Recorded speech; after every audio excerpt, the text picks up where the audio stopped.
À notre niveau, ce que nous avons remarqué et ce qui fait notre satisfaction, c'est que l'opposition est en train de faire une percée significative au niveau de la commune et dans certains coins du département.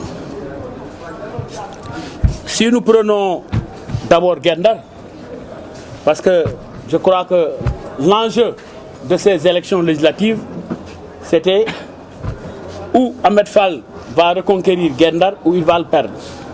Avec des milliards injectés, je pense que nous en sommes sortis glorifiés parce que nous avons gagné 18 bureaux de vote sur 19 et ça, je crois que c'est à saluer.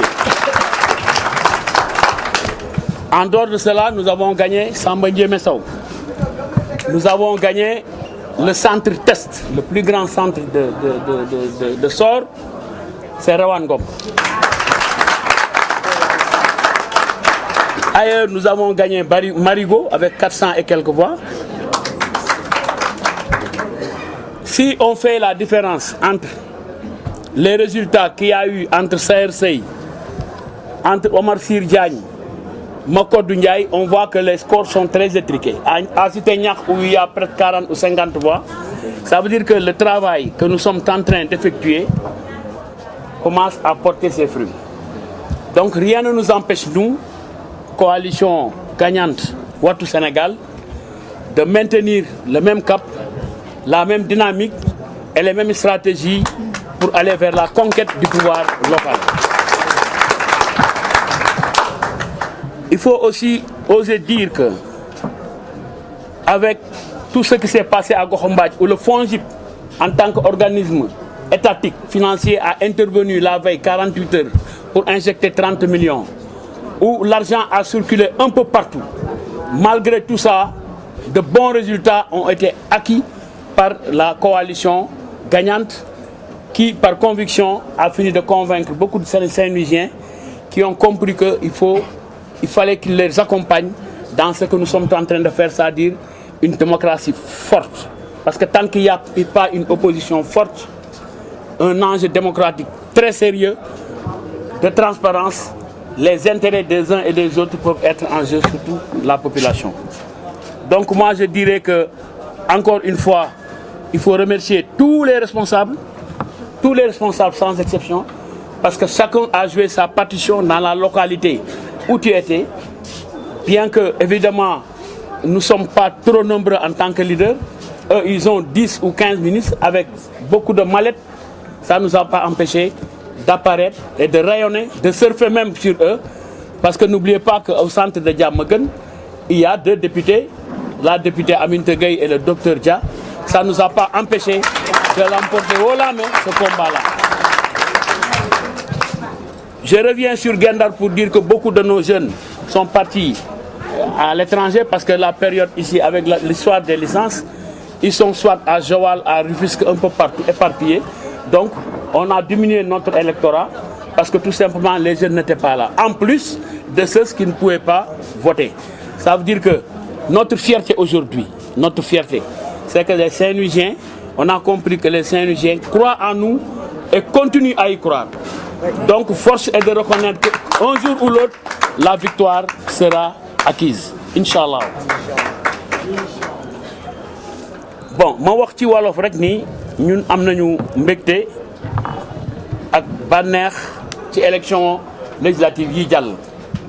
Certes, perte nañu département bi.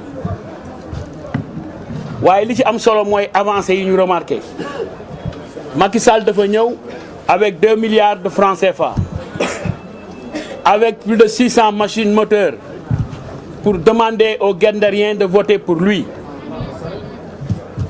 Mais Guendariens dañ ni ko non, dañu préférer ñun téye suñu doom, jàppale suñu doom, jàppale suñu deret moo ñu gënal 2 milliards yu ñuy jox ay secrétaires montrés. Alors sur les 19 bureaux de vote ñoom benn lañ ci gagné te 3 points la ñu am. Li tax ñu gagné benn, je peux l'expliquer. Il y a eu beaucoup de bulletins jaunes. Am na mag ñoo xam ni xamuñu woon vote bi.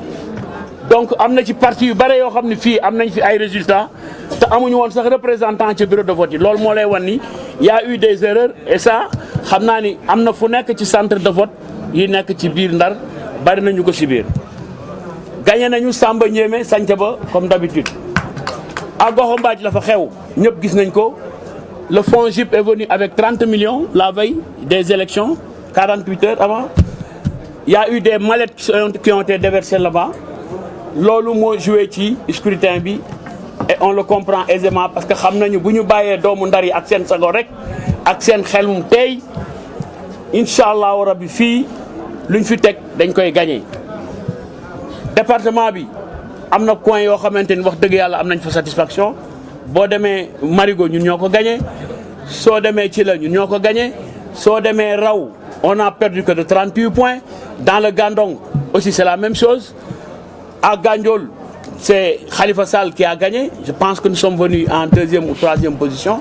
C'est dire que liggéey bi ñu doon def ñun équipe bi ñu nekk coalition gagnante bi stratégie yi ñu doon déroulé duñ ci bàyyi lenn dañ koy continuer wane ni tam ñoom wax nañ ni am na ci seen conférence de presse ils ont eu 50 et quelques %. Mais boo xoolee chiffres yi 44 et quelques % la ñu am ñoom. Mais Armada bi ñu déployé lépp avec tous les moyens qu'ils ont mis s'ils parviennent à perdre les plus grands centres dafay wane ni kat attention ñun liggéey bi ñuy liggéey am na njëriñ te population bi ànd na ak ñun et sans moyen ñu ngi dem ci nit ñi di waxtaan ak ñoom di leen convaincre pour ñu ànd ak coalition bi. En tout cas li ñuy wax mooy ñu ngi am mbégte di sant di gërëm tous les responsables ku nekk niveau bu nga nekk.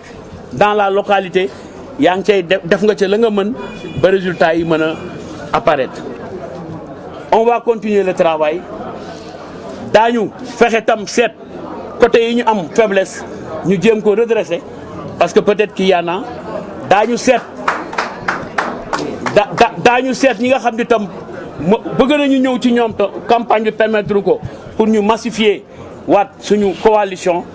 En tout cas incha allahu rabbi fii ak élection législative ndax boo xoolee résultats yi kooku viendra li ñu amoon ci département bi ak li ñu am léegi mooy am nañu une perte significative un écart peut-être de plus de 5000 ou 6000 loolu mooy wane ni que opposition bi ici à Saint-Louis wax dëgg yàlla mi ngi dox bu baax.